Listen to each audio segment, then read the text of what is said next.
was to battle China, that China would lose. We don't know that white supremacy is superior to China from a war standpoint. Do we? Do we have evidence of that? And if so, as we're in a court system of law, what is your evidence to substantiate that? Whenever the people who are classified as Chinese and are non-white people under the system of white supremacy, now they are either under the system of white supremacy or they are not. I have no way of proving this because only the white supremacists really know for sure. I can only speculate, me as Neely Fuller, who is making these statements. But until it is proven different, because a lot of people down through the history of white supremacy have thought that they had a lot of muscle and they got a rude awakening, sometimes through some type of scientific methods. I mean, certain type of weapons suddenly appeared from nowhere. Bombs that people had never even probably just speculated might exist somewhere out there, or a theory that it might exist, have actually shown up at the crucial moment. So the white supremacists also are the masters of secrets.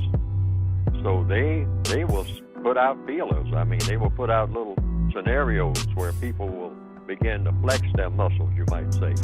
Non-white people thinking that they have some muscle, just like black people in the so-called ghettos. They get a few 9mm and a few AK-47s, and they begin to run around and kill a few other black people and whatnot, and they think that they're somehow king of the block, or that they have neighborhoods where they call it their turf and all like this, and they're so nonsensical as to not have any idea of how big this world is and how much muscle the white supremacists have, even in giving them their 9mm and their AK-47s. So it sort of reminds me of what happened with Saddam Hussein, if I can use that as an example, where here's was a guy that, at least by all reports, appeared to think that he had something, he had muscle that he really didn't have.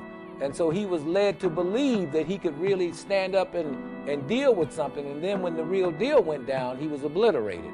Is this an example of what you're talking about? As long as white supremacy has existed, the white supremacists themselves make it their business to see to it that some of their victims, some of their non-white people out there, will be led to think that they are growing in strength, that they have actually reached a certain plateau where now they can take on their masters. And the white supremacists like to play these little games so that they can slap them down sometimes in one day.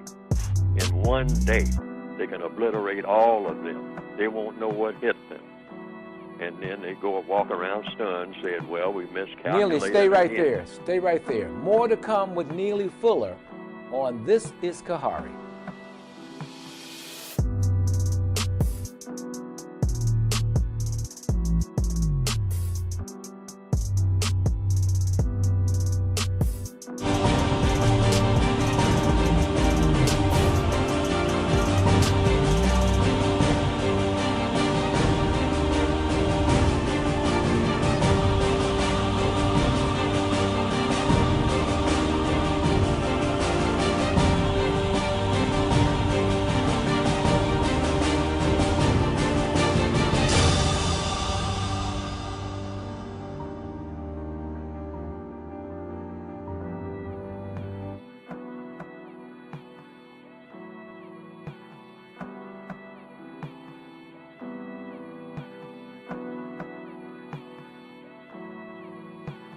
Does white supremacy really exist?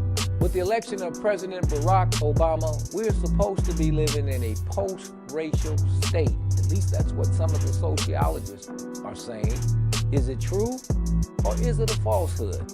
Joining me is Neely Fuller, the author of 2 books that are very, very powerful on the question of race, color, and racism. Number 1 book is The United Independent Compensatory Code System Concept, a bestseller. And the other one just came out, is the Compensatory Counter-Racist Codified Word Guide. Mr. Fuller, in the last segment, we were discussing this notion of China. We were discussing this notion of Japan, of India, and all of these nations which are supposed to be the most powerful economic engines right now in the world. Then we got into a discussion of military might based on your statement, and you were going to conclude a sentence. I want you to pick up right there and go ahead and conclude what you said. I've got another point I want to make once you finish that. Go ahead, Mr. Neely Fuller. Yes, and one thing that I want to say, I often make this illustration.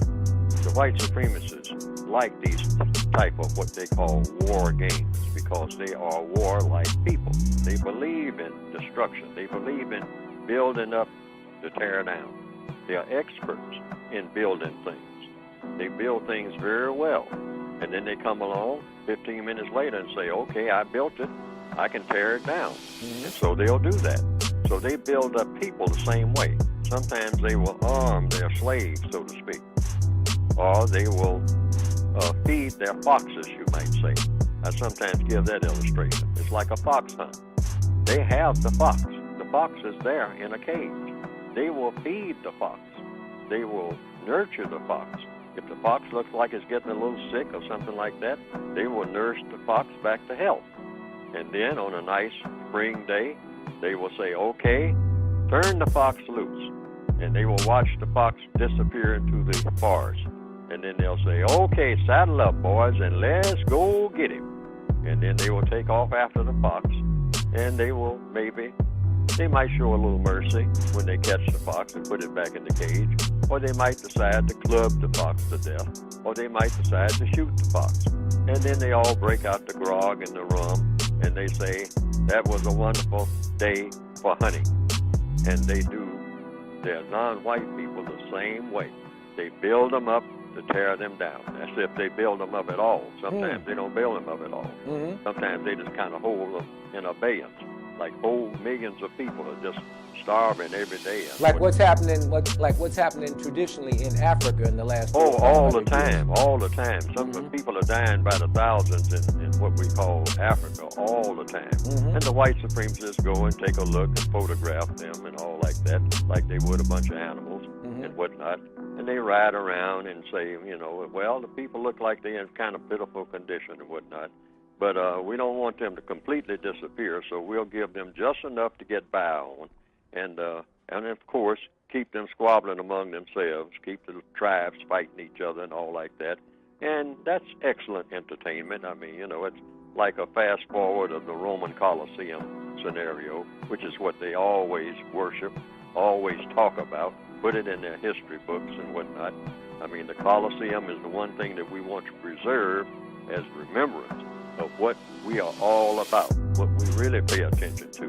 Sure, we made aqueducts and all like that back in the ancient days for carrying water and whatnot, but the main thing we really want to remember is the Colosseum concept, where you bring in all your slaves and watch the lions eat them up for your entertainment, because ultimately that's what white supremacy is about. See, entertainment. And that's my next question. What is the purpose of white supremacy? I mean, why would anybody set up a system like this and continue to operate it? Somebody got the notion that it is an excellent idea, that rather than have a universe that's dominated by justice, meaning guaranteeing that no person is mistreated, and guaranteeing that the person that needs help the most gets the most constructive help. Why not just set up a universe where we pretend to be planetary gods? And even if we don't really believe it ourselves, let's pretend. And let's set up a system on that model. Now, in order to be that, you have to be lorded over someone. If you're going to be a lord, you have to lord it over some people. So we will pick out some people, and we will do it on the basis of color. And if you're classified as white, you will be in the Lord class. And now you'll have some disputes among yourselves, like Corleones and Barzinis. I mean, mobsters always have disputes among themselves. That doesn't help the people up in Harlem, you might say. Okay, so, but Neely, some would say that analysis, if you look at slavery, for example, shadow slavery is I guess that's a prominent term used for it, that's been eliminated. They would come back and say, well, desegregation, that's been eliminated. And they would say that as a result, all of the apartheid, that's been eliminated. So they would say, well, wait a minute. All of the forms of legalized or institutional racism have vanished. So